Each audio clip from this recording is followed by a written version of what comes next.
Assalamualaikum warahmatullahi wabarakatuh. Kembali lagi bersama saya Miftah Huda dalam Bicara Bola. Sudah lama kita tidak membahas pertandingan Manchester City. Mungkin kita membahas pertandingan Manchester City itu di laga terakhir, penentuan gelar juara, di mana Manchester City mampu menjadi juara setelah mengalahkan Aston Villa di musim 2021-2022.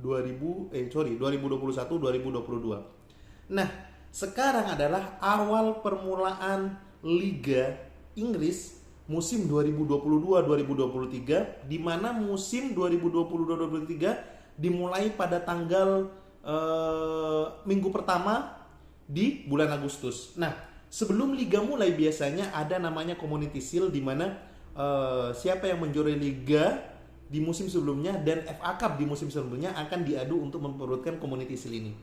Dan tentunya kita tahu bahwa City selaku juara Liga Inggris akan menghadapi Liverpool selaku juara FA Cup. City menghadapi Liverpool Community Shield. Banyak orang mengira bahwa memang dua tim ini adalah tim yang notabene sekarang digdaya baik di Liga Inggris maupun di Liga Eropa. Karena kedua tim ini selalu menampilkan konsistensi, di mana kedua tim ini selalu berpadu untuk menjadi tim yang akan menjadi juara baik di Liga Inggris maupun di Liga Champions. Maka dari itu kedua tim ini dapat dikategorikan adalah dua tim yang saat ini menjadi digdaya, daya tarik, dan menjadi percontohan untuk tim-tim yang ada di Liga Inggris maupun yang ada di Eropa. Nah, mengulas kembali pertandingan Community Shield yang diadakan di awal musim 2022-2023, kita tentu mengingat bahwa kedua tim ini sama-sama memiliki striker anyar, di mana Liverpool memiliki Darwin Núñez dan di City memiliki Erling Haaland dan Julian Alvarez. Tentunya tanpa mengesampingkan Julian Alvarez, persaingan Darwin Núñez dan Erling Haaland sudah menjadi sudah menjadi makanan publik di Liga Inggris. Karena kedua tim ini atau kedua striker ini dimiliki oleh kedua tim yang notabene menjadi salah satu atau kedua tim yang sangat digdaya di Liga Inggris. Kita tahu di pramusim Núñez agak sedikit miss permainannya dengan Liverpool, tapi di pertandingan terakhir kalau nggak salah 2 pertandingan terakhir dia menciptakan hat-trick hanya dalam 45 menit. Sedangkan Erling Haaland di pramusimnya bersama City dia menciptakan gol saat melawan Bayern Munchen. Dan terbukti ketika Community Shield digelar, kedua pemain ini memiliki daya tarik tersendiri. Erling Haaland yang diturunkan sejak menit pertama tidak mendapati suplai yang matang seperti halnya saat di Dortmund. Mungkin karena sistem, mungkin karena gaya main, atau mungkin karena masih kurang padu. Karena Erling Haaland baru bermain bersama tim saat menghadapi Bayern Munchen. Maka dari itu butuh waktu untuk Erling Haaland, sehingga Erling Haaland memiliki daya magisnya saat di klub-klub sekaliber Dortmund seperti itu. Sedangkan Darwin Núñez dimasukkan di babak kedua.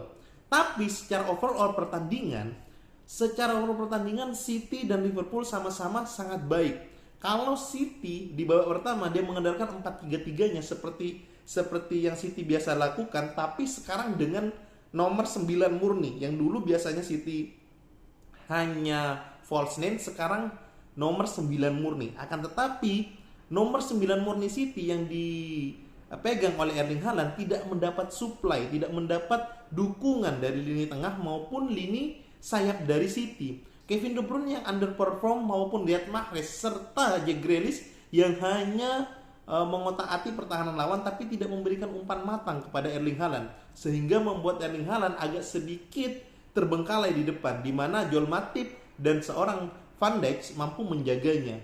Berbeda halnya ketika gaya mainnya seperti di babak kedua ketika City memasukkan Julian Alvarez, semuanya berubah. Kita akan bahas setelahnya. Sebelumnya kita akan bahas babak pertama. Di babak pertama tentu jelas keunggulan yang dimiliki oleh Liverpool akibat dari gol yang diciptakan oleh pemain dari Liverpool mampu tentunya menjadi sebuah daya tarik, mampu tentunya menjadi sebuah pecutan untuk Manchester City agar membalas gol yang dimiliki oleh Liverpool tersebut. Akan tetapi City baru bisa memetik kemenangan tersebut atau memetik hasil gol tersebut saat Julian Alvarez masuk.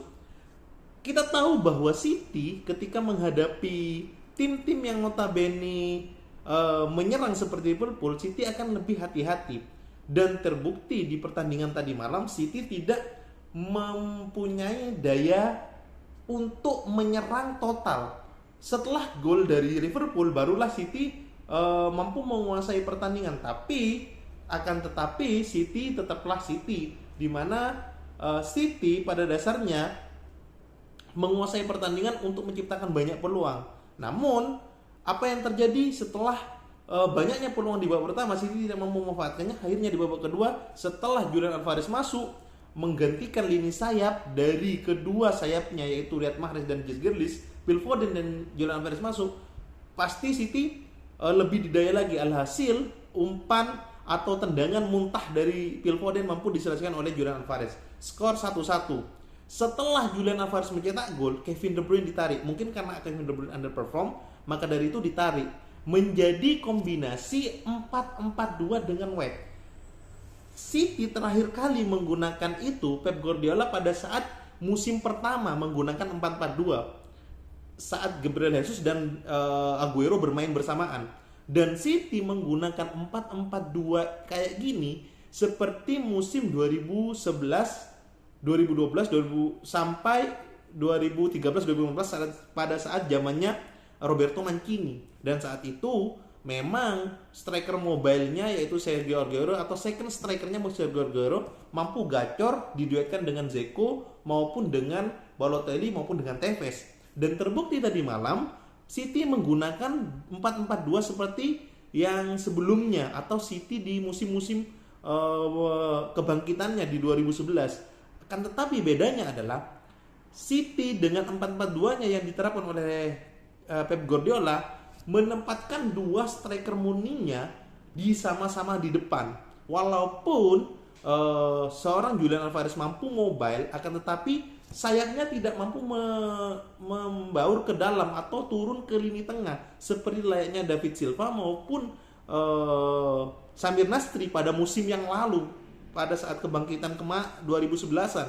Tapi sama-sama melebar ketika Phil Foden dan Bernardo Silva disaruh di sayap, sehingga lini tengah nampak kosong karena kedua gelandang bertahannya Rodri dan seorang Ilkay Gundogan hanya berkutat di tengah. Tidak ada penyuplai antara lini tengah dan lini depan. Harusnya ketika kombinasi 4-4-2 seperti itu, seorang Julian Alvarez maupun Phil Foden dan Bernardo Silva mampu menjembatani.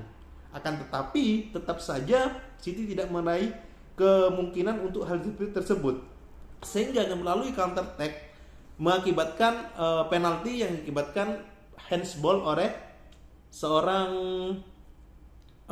Ryan Ruben Dias, dan gol dari Mohamed Salah dari penalti membantu Liverpool unggul dan membuat City lebih bangkit lagi. Akan tetapi daya gedornya City lagi-lagi di anti strategi dari seorang Jurgen Klopp, sehingga mampu melakukan counter attack kembali dan mampu mencetak gol 3-1 untuk kemenangan Liverpool. Secara overall pertandingan Manchester City lawan Liverpool sangat menarik, walaupun saya selaku fans City agak kecewa dengan pertandingan kayak seperti kemarin.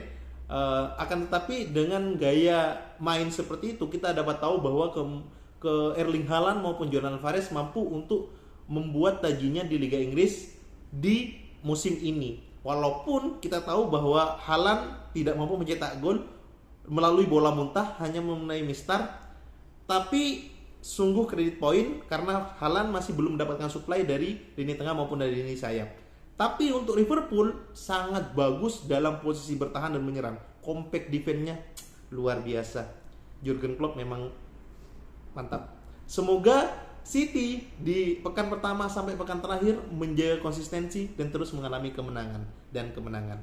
Inilah Community Shield, walaupun tidak mendapatkan gelar, akan tapi bagus untuk Julian Alvarez dan Haaland untuk berpadu di lini depan dari Manchester City. Untuk City, berbenahlah untuk liga awal musim ini 2022-2023. See you.